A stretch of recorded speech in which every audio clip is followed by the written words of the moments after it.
Bismillahirrahmanirrahim. Assalamualaikum warahmatullahi wabarakatuh. Berita Al-Hijrah 16 Syakban 19 Mac bersama saya Wan Kamarudin Wan Ibrahim. Kita tengok dulu tajuk utama malam ini. Gaji minimum RM1,500 mulai Mei. Juga Akta 342 tidak akan dibentangkan dalam Parlimen.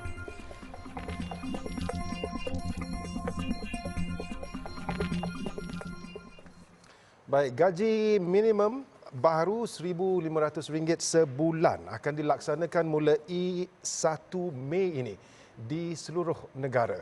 Dan namun Perdana Menteri Datuk Seri Ismail Sabri Yaakob berkata pelaksanaan gaji minimum itu hanya membabitkan majikan syarikat besar dan tidak membabitkan perusahaan mikro, kecil dan sederhana PMKS. Ini lebih awal daripada yang pernah diumumkan Menteri Sumber Manusia Datuk Seri M. Saravanan bahawa pekerja negara ini dijangka menikmati penetapan kadar gaji minimum RM1,500 sebulan sebelum penghujung tahun ini. Akta Pencegahan dan Pengawalan Penyakit Berjangkit 1988 atau Akta 342 tidak akan dibentangkan dalam Parlimen. Perdana Menteri berkata keputusan itu merupakan hasil perbincangan dalam mesyuarat Majlis Tertinggi MT UMNO yang tidak bersetuju denda itu dinaikkan yang disifatkan membebankan rakyat. Ingin saya jelaskan bahawa akta tersebut tidak dibentangkan.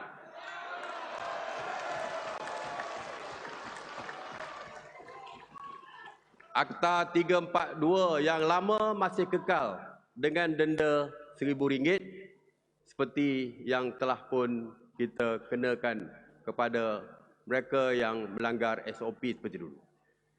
Di Johor baru-baru ini, saya pun kena 5 kali. Saya difahamkan bosku pun kena 5 kali. Kita dah kena RM5,000. Kalau RM100,000, saya kena RM500,000. Tak mampu saya bayar. Duduk kat dalam agaknya gini. Menurut pindaan Akta 342 yang ingin dibentang sebelum ini, individu yang melakukan kesalahan boleh dikompaun sehingga RM10,000 berbanding RM1,000 ketika ini, manakala kompaun sehingga maksimum RM1 juta bagi pertubuhan perbadanan. Dan tentunya isu Pilihan Raya Umum PRU ke-15 menjadi topik hangat dalam Perhimpunan Agung UMNO kali ini. Datuk Seri Ismail Sabri yang juga Naib Presiden UMNO berkata keputusan berkaitan cadangan untuk membubarkan Parlimen akan dibincangkan dalam kalangan 5 pimpinan tertinggi. Dan ia juga akan dibincangkan dalam mesyuarat Majlis Kerja Tertinggi MKT UMNO sebelum dipersembahkan kepada Yang di-Pertuan Agong untuk diperkenankan. Peralihan ke fasa endemik mulai April tahun ini merupakan waktu paling sesuai untuk diadakan Pilihan Raya Umum PRU ke-15. Namun, penganalisis politik Fakulti Ekologi Manusia Universiti Putra Malaysia, Profesor Madya Dr. Muhammad Izzani Muhammad Zain berkata, prosedur operasi standard SOP yang bersesuaian dengan fasa tersebut perlu ditetapkan terlebih dahulu. Saya menjangkakan pilihan raya boleh diadakan pada tahun ini melihat kepada beberapa faktor lah, tetapi ia juga bergantung kepada perkenan Yang di-Pertuan Agong dan juga maklumat daripada Kementerian Kesihatan Malaysia, kerana kita sedia maklum bahawa mulai 1 April ini negara kita akan beralih kepada fasa endemik, daripada fasa pandemik kepada fasa endemik. Jadi banyak perkara yang perlu dilihat, terutamanya tahap kesihatan awam. Jelasnya lagi, rakyat Malaysia juga perlulah bersedia untuk menyertai proses pilihan raya kali ini kerana tidak mahu peratusan pengundian menurun seperti pilihan raya negeri Johor baru-baru ini. Dalam masa sama, beliau juga berharap kempen dari rumah ke rumah dapat dilakukan semula dengan mengikut SOP yang ditetapkan bagi menjana peratusan pengundian yang tinggi. Profesor Dr. Izzani menjangkakan pada PRU kali ini hampir 5 juta pengundi baharu akan turun mengundi.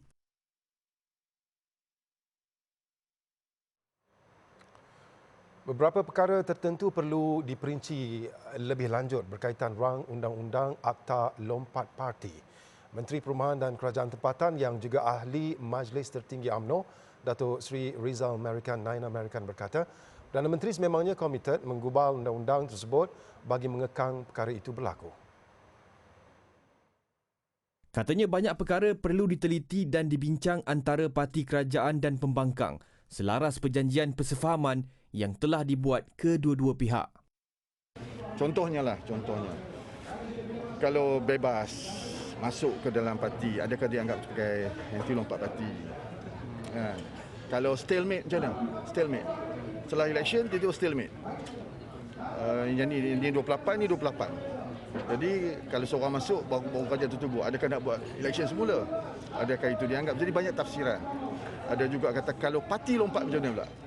Dulu contoh rakyat dia pilih itu kata satu gagasan.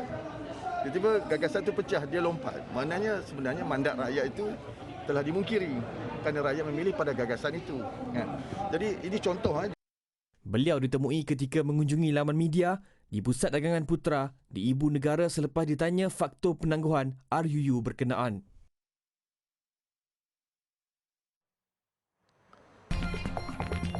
$500 hektar sawah musnah.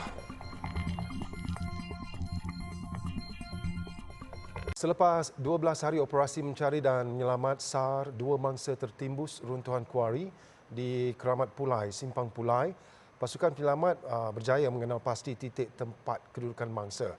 Timbalan Komando Operasi 2 Jabatan Bomba dan Penyelamat JBPM Perak, Umrani Cik Mat berkata kerja-kerja penggalian dan penebukan bongkah batu di lokasi jangkaan mangsa berada dimulakan menggunakan mesin gerudi. Menurut Umrani, kerja penggerudian yang dicadangkan adalah seluas 9.3 meter persegi membabitkan kedalaman 11 meter. Penggerudian dipantau sepenuhnya pasukan khas operasi, taktikal dan penyelamat Malaysia, STORM, serta pasukan mencari dan menyelamat khas Malaysia, SMART. Pada masa yang sama katanya kerja-kerja mengalihkan batu bagi membuka laluan hingga ke bahagian belakang runtuhan juga masih diteruskan. Sementara itu, ahli keluarga mangsa Itam Bah Lasuh Tabah menunggu di lokasi kejadian bagi mengetahui perkembangan terkini pencarian tersebut. Walaupun tidak dibenarkan berada dekat dengan lokasi kuari ekoran risiko tanah runtuh, mereka tetap gigih berulang-alik dari Gopeng ke lokasi setiap hari. Yalah, tengoklah keadaan tu macam mana tu lah. Tak ada siapa bagi tahu apa lagi lah. Tak ada siapa bagi tahu apa-apa lagi lah. Tak. Runtuhan batu di tapak kuari pada 8 Mac lalu mengakibatkan 2 mangsa tertimbus, iaitu Itam Bah Lasuh, 43 tahun dan Kyo Lu Siu Sun, 49 tahun. Pendekatan menembak haiwan liar atau harimau menggunakan peluru hidup dan pelali merupakan pilihan terakhir anggota perhilitan. Pengarahnya Dato' Abdul Kadir Abu Hashim berkata keutamaan diberikan terhadap pemasangan perangkap sebagai langkah menjaga dan memelihara kelangsungan hidupan liar. Katanya peluru hidup dan pelali yang dibekalkan hanya akan digunakan sebagai langkah berjaga-jaga demi menjaga keselamatan anggota. Ia berikutan tembakan dari kedua-dua peluru tersebut mampu menyebabkan kematian ke atas harimau. Dan tembak mati ini adalah langkah yang terakhir yang mana dibenarkan dalam kita punya akta. Kalau dia dah mula nak menyerang dan kita tembaklah. Itu pun langkah terakhir lah tu. Setelah pelbagai kira kita ambil ya.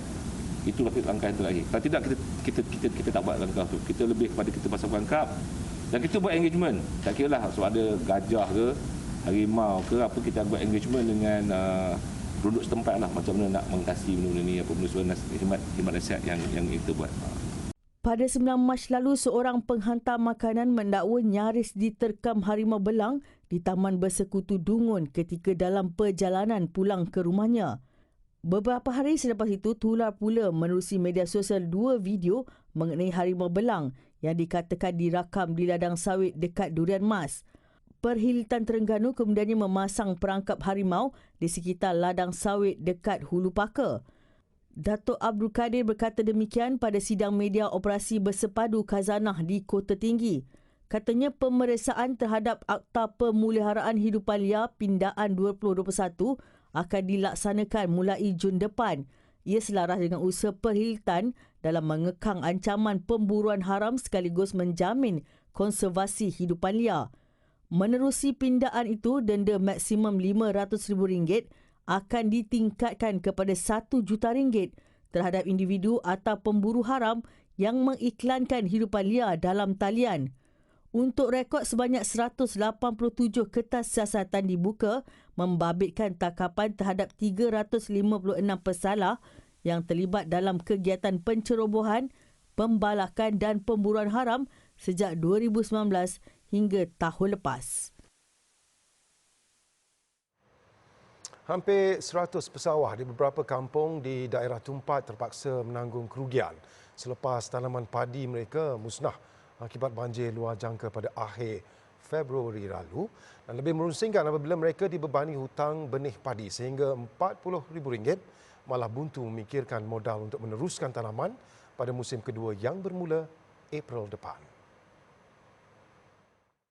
Kemusnahan kira-kira 500 hektar sawah padi itu membabitkan lebih 10 kampung, antaranya Kampung Bendang Pak Yong, Simpanan, Naga Ibu dan Pisau Raut.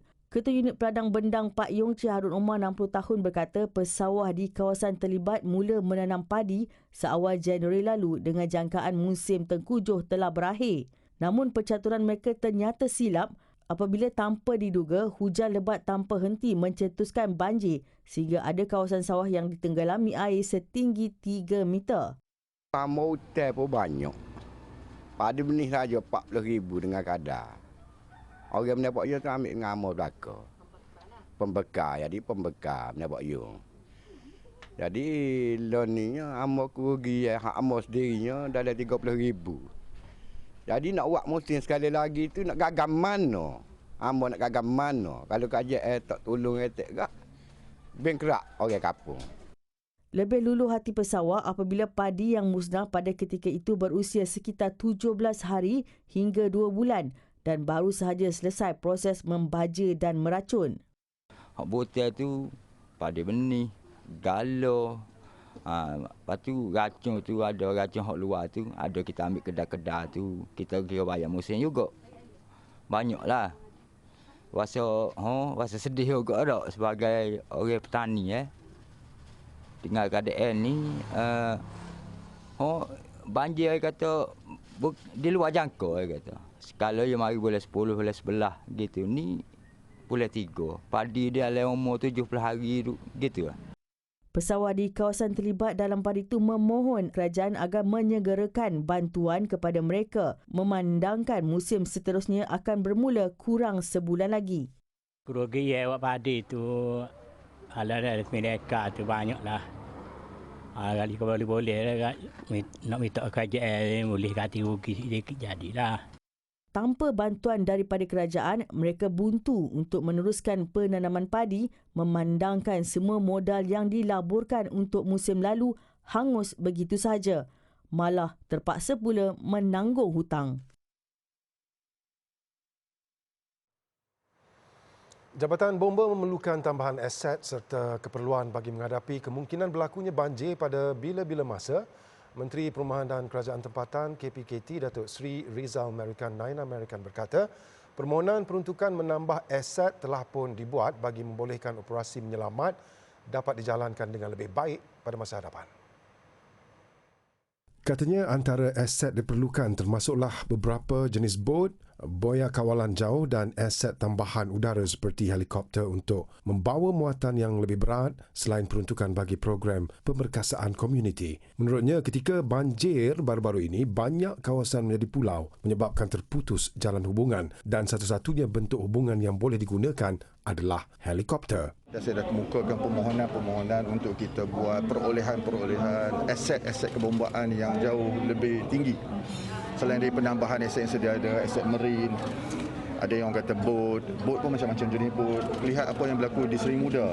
Ada keadaan-keadaan di mana kadang-kadang kita tak boleh nak masuk. Iaitu bila mana kaitan banyak.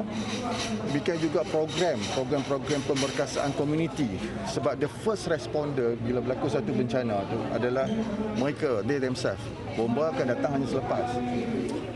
Datuk Seri Rizal Merican memberi jaminan akan melengkapkan bomba dengan kesiapsiagaan pada tahap tinggi bagi memastikan rakyat akan rasa yakin dengan keselamatan masing-masing setiap kali ditimpa bencana. Seorang suri rumah di kampung Kubang Ikan, Cendering, Terengganu, tabah melakukan pelbagai pekerjaan sampingan untuk membantu suami menambah pendapatan keluarga. Aisyah Jusoh, 39 tahun berkata, dia dan suami A. Khalid Abdullah, 42 tahun, terpaksa bekerja keras bagi membesarkan 4 anak termasuk anak sulung yang merupakan orang kelainan upaya OKU. Anak sulung mereka, Muhammad Amaluddin Wafi, 16 tahun, menghidap penyakit cerebral palsy yang menyebabkannya terlantar sejak lahir. Suami pula bekerja sebagai pegawai keselamatan dengan pendapatan RM1,200 sebulan. 3 lagi anak mereka berusia antara 1,5 tahun hingga 10 tahun. Aisyah berkata dia mengambil upah mencanting batik dan mengusahakan kerepek pisang dan aiskrim Malaysia secara kecil-kecilan bagi membantu menambah pendapatan. Maknanya dari segi perbelanjaan keluarga lah untuk menguruskan anak istimewa ni. Lepas tu dengan gaji suami pun tak mencukupi lah untuk cover semua anak-anak kecil-kecil semua lagi. Jadi saya pun buat jugalah maknanya sampingan kerja kat rumah ni, buat kepek, buat aiskrim untuk menampung perbelanjaan keluarga lah. Tambahnya, kos perubatan, lampin pakai buang dan makanan Muhammad Amaluddin Wafi menelan belanja lebih RM700 sebulan. Namun, syukur dia menerima bantuan bulanan RM500 daripada Jabatan Kebajikan Masyarakat JKM dan bekalan susu khas daripada Majlis Agama Islam dan Adat Melayu Terengganu, MAIDAM. Ketika ini, Aisyah rusing kerana tidak mampu untuk memperbaharui insurans dan cukai jalan kereta yang sudah tamat tempoh lebih sebulan lalu. Kereta itu amat diperlukan untuk menghantar tempahan kerepek pisang dan aiskrim pelanggan selain membawa Muhammad Amaluddin Wafi menjalani rawatan. Aisyah juga berharap perusahaan kerepek pisang dan aiskrim dapat berkembang maju bagi membolehkan mereka mengubah nasib diri dan keluarga. Kalau boleh ada yang boleh bagi macam modal untuk saya buat kerepek ni atau kedai-kedai runcit atau supermarket yang boleh ambil borong kerepek saya untuk menampungkan belanjaan keluarga, boleh tolong suami untuk belanja keluarga. Orang ramai yang bersimpati boleh menghulurkan sumbangan ke dalam akaun bank milik Aisyah yang tertera atau menghubunginya di talian 016 9339 389.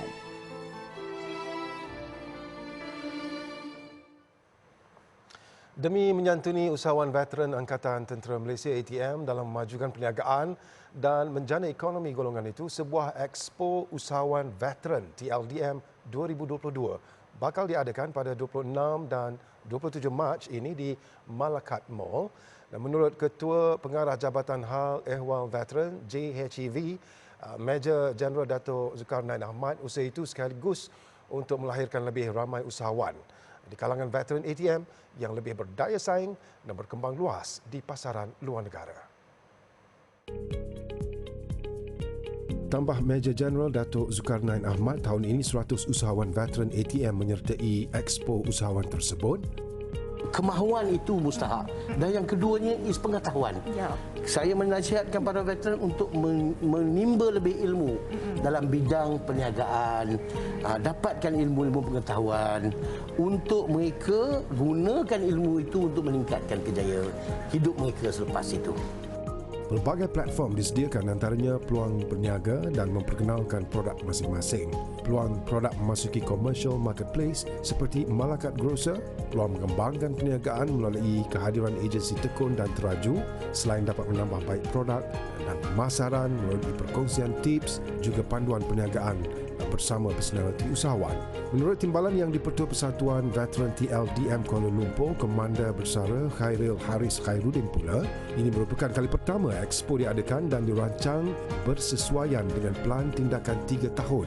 Sebelum ini, selaras aspirasi kebajikan diutamakan, ekonomi diperkasakan bagi mewujudkan pelbagai ruang dan peluang pekerjaan serta perniagaan kepada mereka. Antara pengisian Expo usahawan yang boleh diterokai pengunjung ialah pameran dan jualan produk veteran ATM dari seluruh negara, penilaian produk veteran ATM oleh Malakat Eco Group, pameran kerjaya bagi veteran ATM, pameran kerjaya pasukan beruniform, pameran peluang menyambung pendidikan dengan beasiswa kepada anak-anak veteran oleh Yayasan Felda dan pelbagai lagi aktiviti menarik.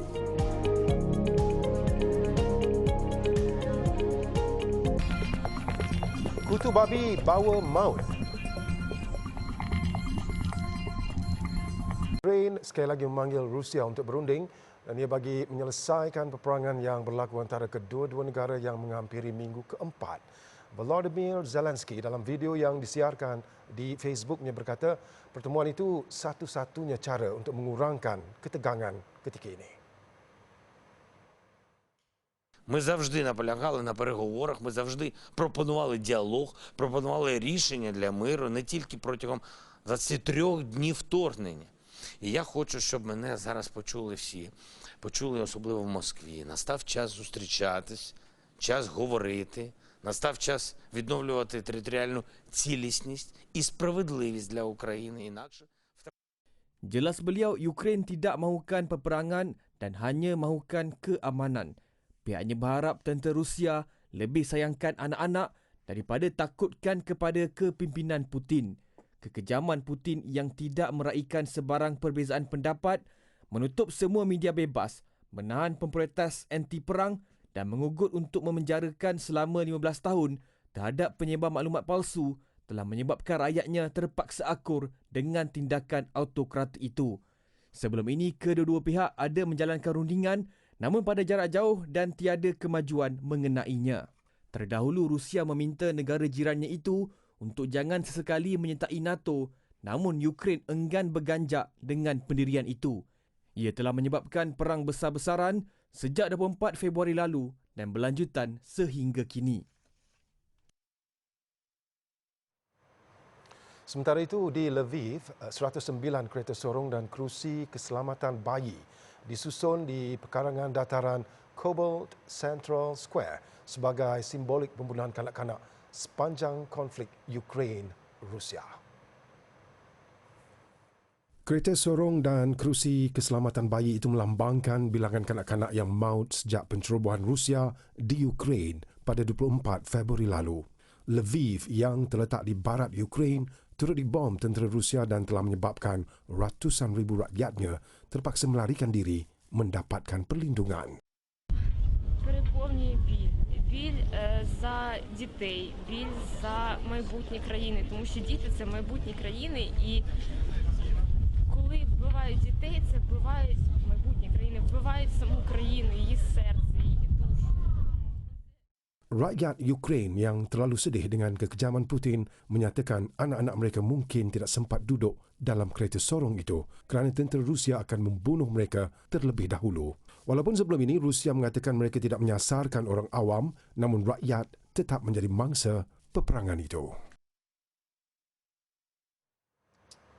Pakar kesihatan di Georgia, Amerika Syarikat telah menemui virus baru yang boleh membawa maut dan ia selepas gigitan sengkenit atau kutu babi di negeri itu dilaporkan berisiko membawa kepada kematian setelah virus Heartland ditemui pada serangga berkenaan. Pakar menemui virus Heartland pada kutu babi spesies Lone Star selepas kuman pembawa penyakit itu ditemui pada rusa ekor putih di Georgia. Virus yang ditemui pada 2009 di Missouri itu didapati hanya boleh disebarkan kepada manusia melalui gigitan kutu. Penyelidikan pula menunjukkan satu daripada setiap 2,000 kutu babi membawa virus berkenaan.